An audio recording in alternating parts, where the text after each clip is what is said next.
Okay, so this is our Woman of Substance session, and I'd like to introduce myself. My name is Nancy Rodriguez-Weller, and I'm an educator and advocate for health and an athlete. I'd like to introduce our other two co-hosts. Mary Angela. Oh, we're so shy. Hello, Nancy. Hello, Annette. I'm just lovely to be here today.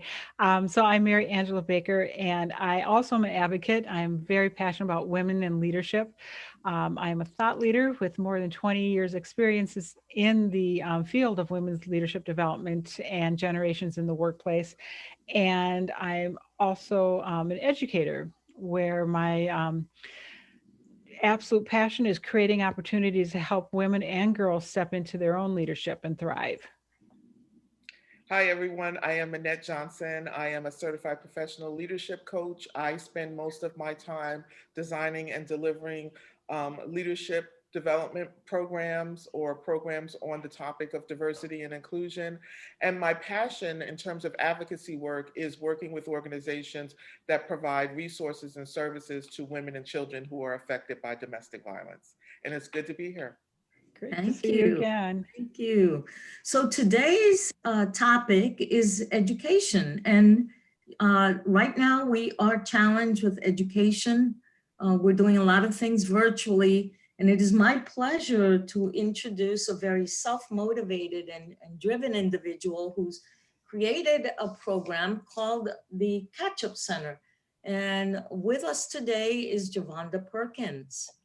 Hi, Jevonda. Hi, everyone. Welcome. Hello. Welcome, welcome. Thank you. Hi, how are you? I'm doing well. How are you doing, ladies? Doing Good. well, Great. doing well. Nice That's to have good. you. I'm happy to be here. Yeah, Thank you so much for this opportunity. tell us a little about your program, the CatchUp Center. Okay, so my name is Jevonda Perkins, as you've already mentioned, and I'm the founder of the CatchUp Center. And the CatchUp Center, as you could probably see my shirt here, it's a center that focuses on helping students out with their reading who are significantly behind in reading. So when I say significantly, I mean students who are at least 1.5 to 2 years behind, or 1.5 or more behind in reading. And then we also help students out with their math. Okay, so what makes your program different from any of the other programs out there, Jevonda? Okay, so the CatchUp Center is a nonprofit organization, and it was actually developed to help students out who may not be able to afford like a typical education that uses multisensory instruction. Uh-huh. And the CatchUp Center, ironically, it was began for one of my own students struggles with reading and has a learning difference in reading.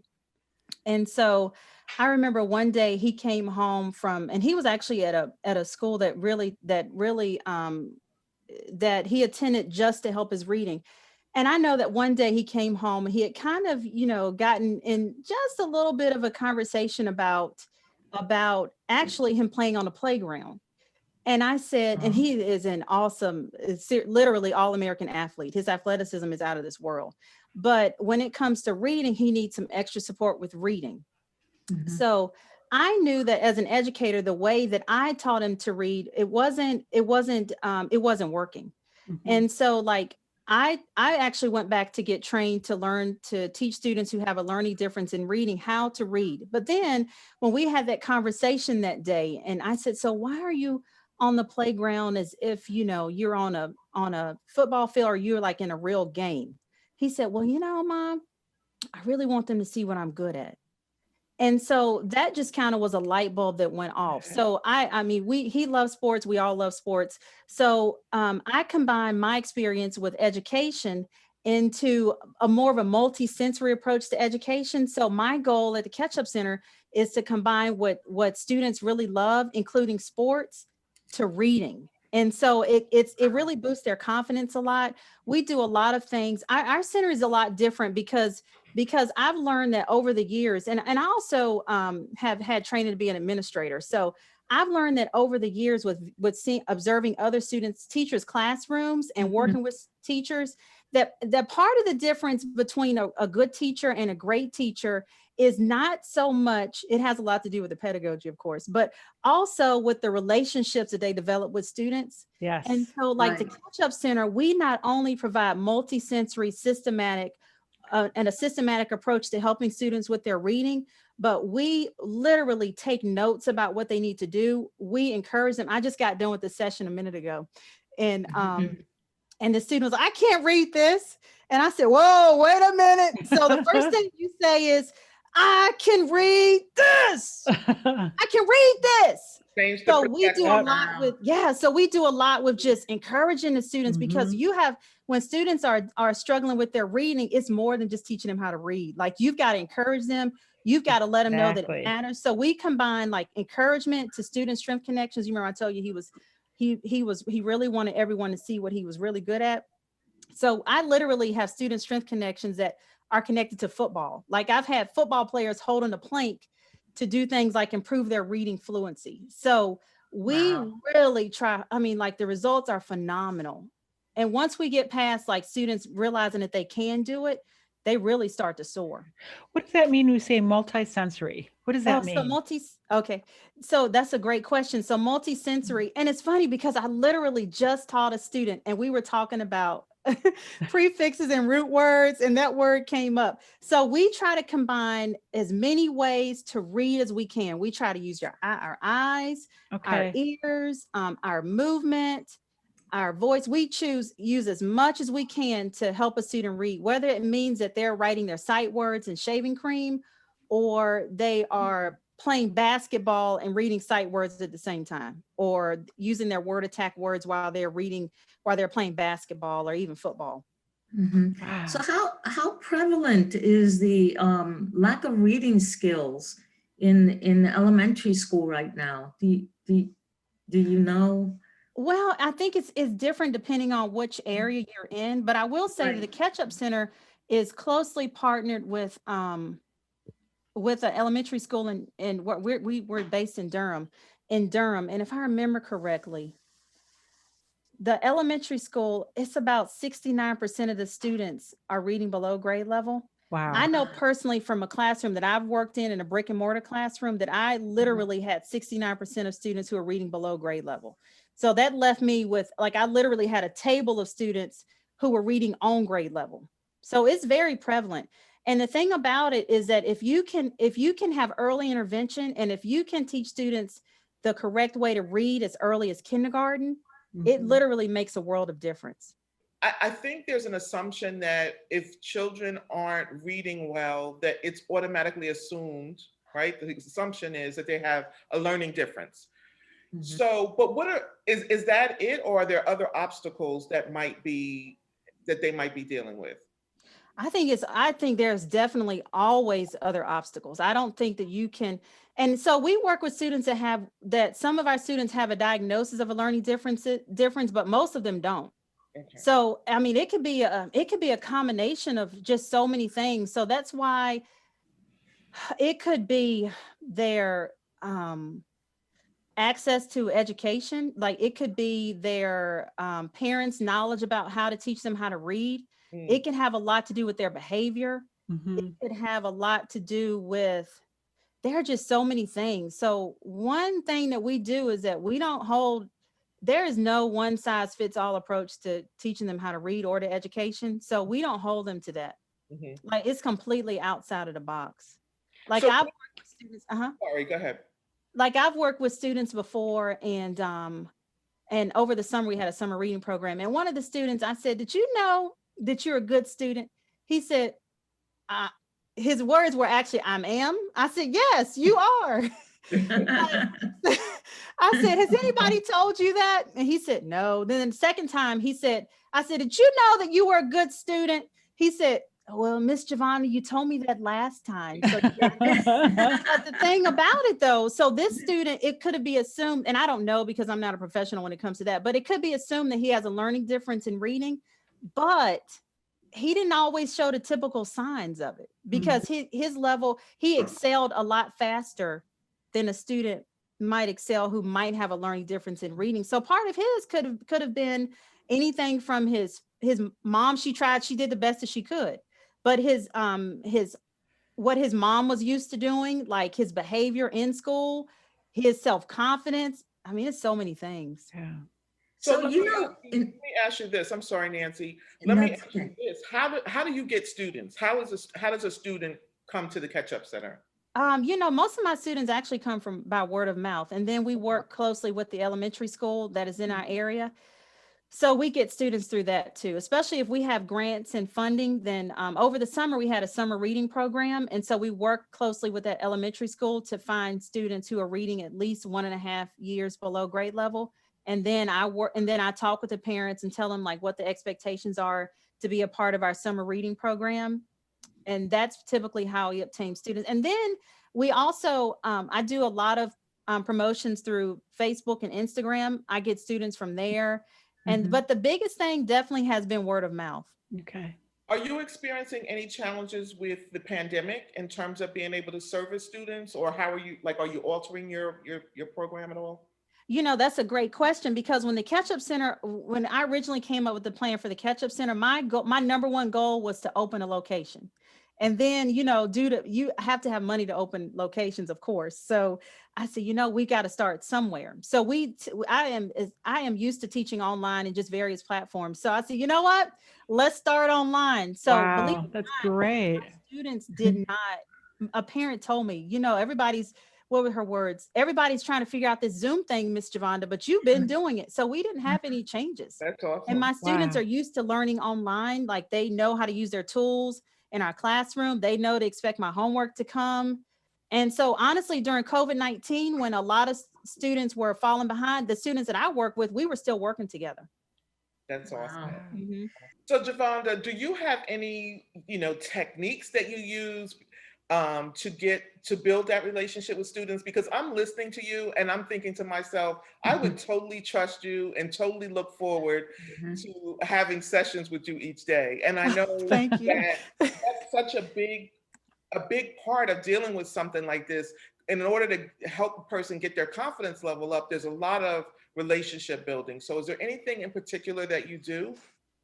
Well, I think that I think the first thing is, honestly, I really love what I do. Like, it's not like I am grateful for the opportunity to work with students, and I don't take it for granted. So it comes naturally for me. So I treat them like they're my kids, really.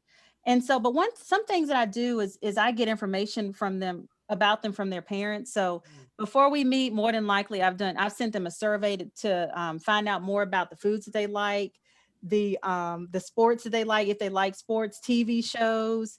I do things, I tell them about me a lot too. So, and I've always done that, like all of my students know I love coffee. They know it hands down that I love coffee. So I try to let them know I'm a real person. Like, Miss Jevonda has kids too. I've got 4 kids and a dog. Look, here's a picture of my kids. Like, I love to drink coffee. What's your favorite drink? So before I even begin to teach them about reading, I don't even say anything about reading at first. So we just talk.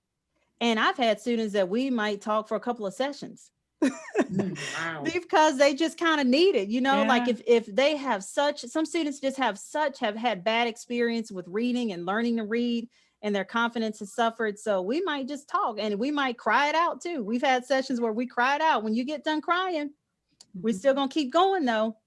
So I think just being yourself and trying to get to know the student.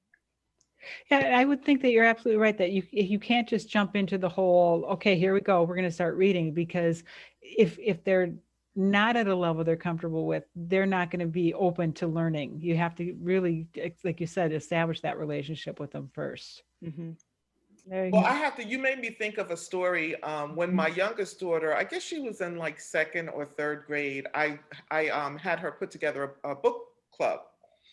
And the idea was and it was like maybe 4 girls and her 5, and they would come to the house and she would figure out like what they were going to eat, whether we were going to make cupcakes or buy have pizza, whatever. But she kind of did it a little begrudgingly, kind of like, oh, what is a book Yeah. club? But she did. She had this book club, and she saw it through and until the end. And I didn't do it again after that because I didn't think she really was into it. But long story short, I ran into one of the little girl. She's a grown woman now with her own family, and she mentioned that to me. And she said, "Oh, Mrs. Johnson," she says, "I will always remember our book club. That is awesome. Read our book, and we would have cupcakes, and you would order pizza." And I thought, thank God somebody. Yes. But I mentioned that to say, I mean, I hear you, like the creativity around reading, kind of meeting kids where they are. I think that's so important because sometimes it's kind of like we have our own thoughts about what the experience should look like. And we have to let go of that sometimes so that we meet, kids where they are and we validate, like you say, I love that, validate that they are a good reader and you're just helping them to get even better. Yeah. So, and I'm sitting here as I'm thinking that if by third grade you're already behind the game if you're not reading, what do you see as the long-term impact? What is the value of being a good reader on, starting in third grade and then continuing into your teenage years and then into the professional world? I actually have the study right here, and I sometimes refer back to it. There was a study of Texas prisoners, and it was found that about half of the inmates were likely dyslexic, and 2/3 struggle with reading comprehension. Wow. And then in a 2014 study by the Education Department found that 1/3 of incarcerated people surveyed at 98 prisons struggled to pick out basic information while reading simple text. Wow. So I think that really says it all. And unfortunately, sometimes you can't get the help that you need for your student until they are in third grade. So because that tends to be in just a lot of so many different ways, like whether it be testing or whether it be working with the educational psychologist, sometimes you can't get what you need until third grade. And that's tough because it's hard to overcome that. I think that if we could figure out a way to pre-screen, and I think there is a way to pre-screen students as early as kindergarten to see if there could possibly, just to see if maybe they don't catch on to reading as fast as someone who would. Right. And just like really pick up on that as early as kindergarten and really use a very systematic way to teach them how to read. I teach with this. I'm dropping the mic, y'all, because it would make a world of difference. I'm telling you, it will be life-changing. It will completely change communities because the problem is not that by third grade, in my opinion, is the problem that it's not that by third grade they can't read. It's just that if you learn how to read a different way, your brain might work differently. So you just need to have that multisensory way of learning how to read. And I think if you don't catch it early, then it affects their self-confidence. It affects because I think by the end of second grade is when that light bulb goes off, that you're like, you know what? My teacher's always doing that reading test. And I noticed that my reading letter is not as high as the next person's. Right. And then I think that that's when then a student who's behind starts to try to figure out why. And I think if you're not very careful, that they might start to it'll really start to affect their self-esteem. I do believe a lot in letting a kid be a kid too, but then that's where the whole, if you do what we call student strength connections, you can incorporate learning activities into everything. Yeah. So like say more about that, the strength connection. I saw that, the student strength connections. What is that? Okay, so it's I'll give you a good example. One of my own kids, my youngest one, he's very active. He likes to move. So I needed for him to learn his ABCs. And he was not the type of kid that's going to sit there and learn the ABCs. Like he's not, but I made hopscotch outside. So I grabbed a piece of chalk and we made a hopscotch board and he jumped around on his letters. And so he identified the letter and said the sound as he did it. So I love the student strength connections because you're learning stuff, but you're not sitting in front of a desk or a computer or just doing it. It's like incorporated into your daily life. So I hope I answered that question. Like I think I've started early, but not in a traditional sense. So the student strength connection is using an activity that they associate with maybe or might like as the learning opportunity. Yes. And a lot of Okay. time, and mostly with the CatchUp Center, like that student strength connection comes in after we've met. It's almost like a practice activity. So I like for parents to use student strength connections because it makes it easier for them to complete practice work. I don't really call it homework so much, but practice work in a easier way. So it's not like you're pulling teeth to get them to read these words. Mhm. It's more of a fun, interactive kind of way, a kind of thing that I like to do. So Jevonda, I'm sorry. If money was not a barrier, where would you see the CatchUp Center in 5 years? Oh, that'd be awesome. That smile. If money were not, Yeah. Oh my goodness. If money were not a barrier, I would literally have, I would actually offer services if money and COVID wasn't a barrier. I would offer services online and also in a brick and mortar setting. But we would have locations all over the country. We actually do service people all in all different states, but Mhm. we would have locations all over the country. Seriously, I would literally go to the schools and I would find those kids that nobody wants to work with, and I would work with them. That is what I would do. Because a lot of the time, like I've had parents that say, oh, he just doesn't want to do it.